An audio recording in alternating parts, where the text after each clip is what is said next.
Now, Acer isn't usually someone you think of when you think gaming keyboards, but they've been also putting them in the laptops for long enough that they probably should know a thing or two. Hence the recently released Predator Aethon 330. And I gotta say, after all of these months of reviewing giant heavy keyboards, it's nice for a change to have something a bit smaller that is probably better suited to my tiny hands. And while the outside isn't anything too interesting, it's what's on the inside that matters. And oh, look at this little thing, it's so tiny and cute. I know I always complain that these shrunken keyboards that don't even have a numpad or anything aren't real keyboards, but at the same time, you can't be mad at this thing. I mean, just look at it, it's like a baby. Well, actually, it's a lot cuter than a baby. To be more specific, it does weigh 588 grams. So, like I said, it's by far the lightest keyboard we've got on this channel so far. So it's perfect if you want to take it with you on any journeys, anything like that. It is only available in white, as you can see right here, but with a nice blue metallic thing going on with WASD. Probably a hint to the fact that these are using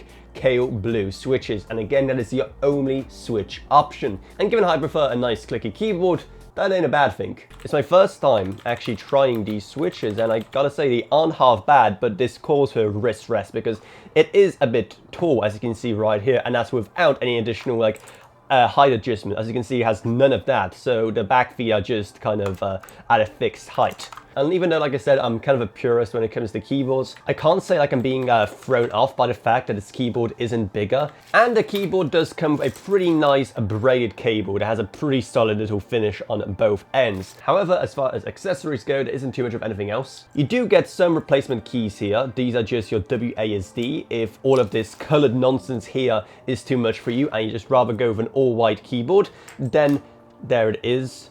That is an option for you as well as a basic key puller here as well. You also get some literature, and that's literally it. One thing you may notice missing from all those accessories is a wireless dongle. Does that mean that this thing only supports a connection via cable? Well, no, because it does actually do Bluetooth as well. Some people are going to complain and say that Bluetooth is slower or whatever, but I have no idea how psychotic you have to be able to tell that tiny amount of latency that Bluetooth has over some of those proprietary wireless technologies that other keyboard players utilize in their products. Already, as you can see, the RGB is in full effect here. Obviously it has RGB, it's more of a budget product, but even then they found some budget for RGB. However, there is no app to actually control it. It is all done from the keyboard. In order to do so, you have all of your basic functions right here. You can basically increase the brightness, decrease the brightness, have a bunch of other effects. So again, even though they don't have any kind of additional software, it does mean that at least you're avoiding having yet another RGB app on your PC. I always like these kind of ripple effects, they're kind of neat. Though again, it does mean that you don't get some of the more cool things like being able to reflect what's on your screen, or like music effects and whatnot. Those kind of things that usually require some kind of connection to your PC. Plus, let's be honest, doing all of it via a GUI in an app is a lot simpler than just pressing all of these different keys. So that's all well and good. However, there's only one thing you really care about, and that is the price.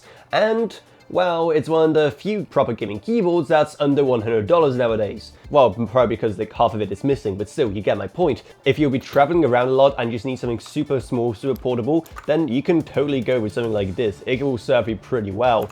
Though also keep in mind that you don't have too much in terms of customization options when it comes to switches or the color, etc. However, again, for $100, I miss when more keyboards were that price, so I guess I'm feeling a bit more generous to it. But if you can find a place in your heart and on your desk for a keyboard of this caliber, then our links to it will be down in the description below. We're also going to find our Patreon, because even a single dollar a month truly goes a long way. Plus, huge thanks to Gavin Burns, Jason Rage, Ella Roniak, Barlow Velka, Patrick Harrison, Not a Pseudonym, Meg Sumner, and Shane Allcroft. But anyway, that's what it is. I hope you enjoyed this video. If you did, then remember to subscribe, like, whatever, and I'll see you all in whatever I make next. Goodbye, everyone. Goodbye.